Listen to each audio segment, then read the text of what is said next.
Hello, my fellow thrill seekers. Welcome back to my YouTube channel.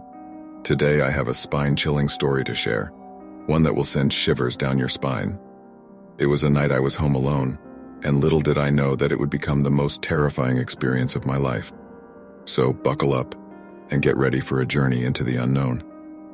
It was a stormy night, rain pouring relentlessly outside, and lightning illuminating the dark corners of the house. My parents had gone on a last-minute trip, leaving me home alone. I tried to distract myself from the ominous weather by watching a movie, but the sound of rain tapping against the windows created an unsettling ambiance. As the clock struck midnight, the power flickered and then went out completely. The house was plunged into darkness, and the only source of light was the occasional flash of lightning that seeped through the curtains.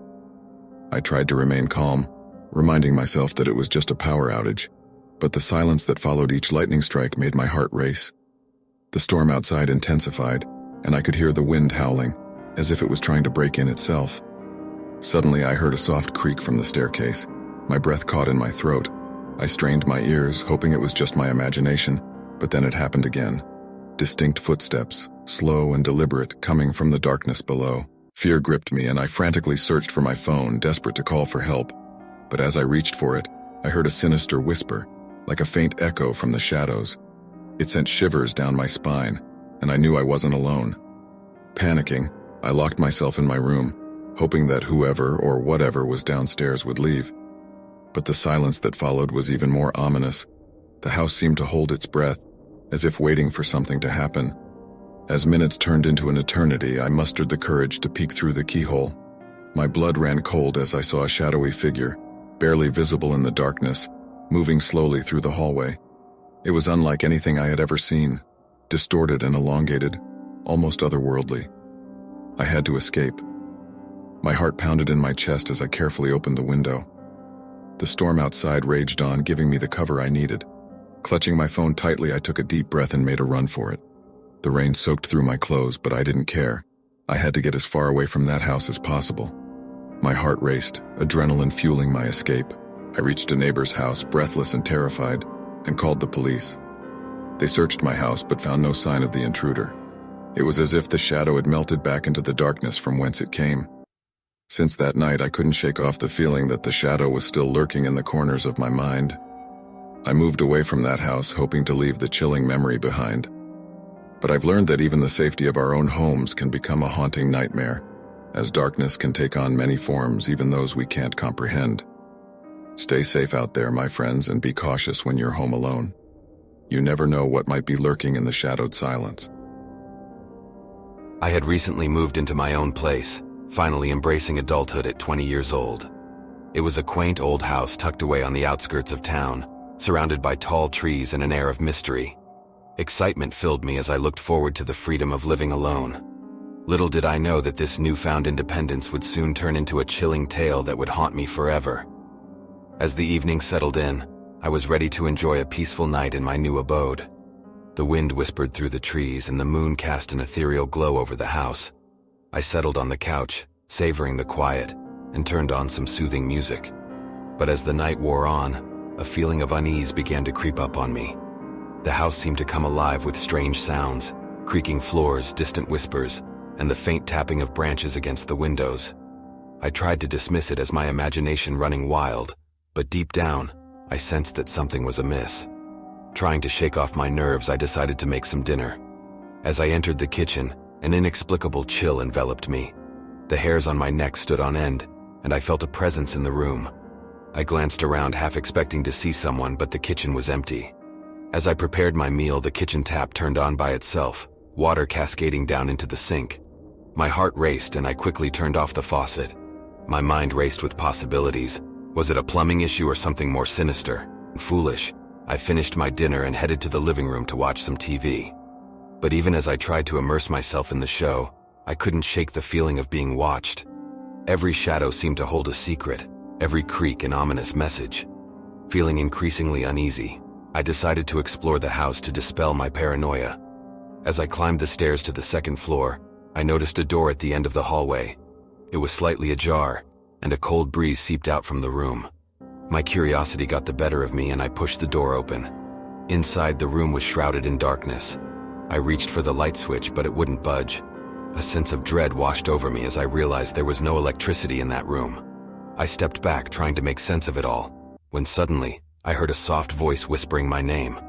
My heart pounded in my chest as I scanned the room, but I was alone, or so I thought. As I turned to leave, a chilling gust of wind slammed the door shut, trapping me inside. Panic set in as I struggled to open the door, but it wouldn't yield. Then, in the dim light, I saw a flicker of movement, a shadowy figure moving toward me. Fear paralyzed me, and I could feel a cold presence surrounding me. The figure drew closer, its form taking shape before my eyes. It was a ghostly apparition, its eyes hollow and its face contorted with anguish. Frozen with terror, I could do nothing but watch as the specter reached out toward me. But before its chilling hand could make contact, a sudden surge of strength coursed through me. I broke free from the room, stumbling backward in shock. With my heart pounding, I fled the house, not looking back until I was a safe distance away. I stood there panting, trying to comprehend the horror I had just witnessed. From that night on, I knew I was not alone in that house. It was haunted by a restless spirit, and I had unknowingly disturbed its eternal slumber. I often wonder what happened to that tormented soul, but one thing is certain. I will never forget the haunting in solitude, the night when my new home became a chilling reminder of the unseen forces that can dwell in the most unexpected places. When I was a little kid, my family lived in a house with 2 living rooms. One was our main gathering space where we spent most of our time. But the other living room, tucked away on the far side of the house, was rarely used. It was more like a forgotten corner, filled with old furniture and dusty shelves. One evening, my parents were out for a dinner party, leaving my older sister in charge. My sister was responsible, but she had a habit of getting lost in her own world, leaving me feeling like the only one in the house. As the night approached, the shadows grew longer, and I couldn't help but feel a little uneasy. I decided to entertain myself in the second living room since it was a place I rarely ventured into. As I entered, I noticed a peculiar vibe in the air. The room seemed colder than the rest of the house, and the dim light from the fading sunset created eerie shadows on the walls. I tried to push the strange feeling away and played with some toys I had brought from the other room. But as I got lost in my little world of imagination, I started to hear faint noises coming from the corners of the room. It was like whispers echoing in the air, teasing my young mind. My heart began to race, but curiosity got the better of me. I decided to investigate the source of the mysterious sounds. I walked closer to the old bookshelf, which looked like it hadn't been touched in ages. As I reached out to touch it, a book suddenly fell to the floor with a loud thud. Startled, I looked around, half expecting to see someone playing a prank on me, but there was no one else in the room. I picked up the book and examined its old, tattered cover. It was titled The Haunted Tales. Goosebumps formed on my skin, and my imagination started to run wild. I thought I heard faint giggles coming from the shadows. My young mind conjured images of ghosts and spirits lurking behind every piece of furniture. Trying to shrug off the fear, I turned to leave the room, but the door wouldn't open. Panic surged through me as I tugged at the handle with all my might. It felt like the room itself was resisting my escape. I called out to my sister, but she was busy on the other side of the house and couldn't hear me. I was trapped in the second living room, surrounded by its eerie atmosphere. Finally, after what felt like an eternity, the door creaked open and I bolted out, breathing heavily and scared out of my wits. I never ventured into that second living room again, and my family later converted it into a storage space, blocking it off from our daily lives. Even now, as an adult, I can't help but wonder about the mysteries that room held and the chilling experiences that young me encountered.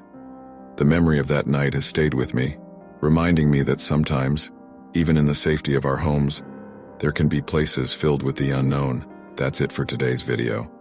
If you enjoyed this bone-chilling tale, don't forget to hit the like button and subscribe to my channel for more scary stories and thrilling content. Until next time, stay vigilant and stay safe. Thanks for watching, and remember, you're never truly alone in the dark.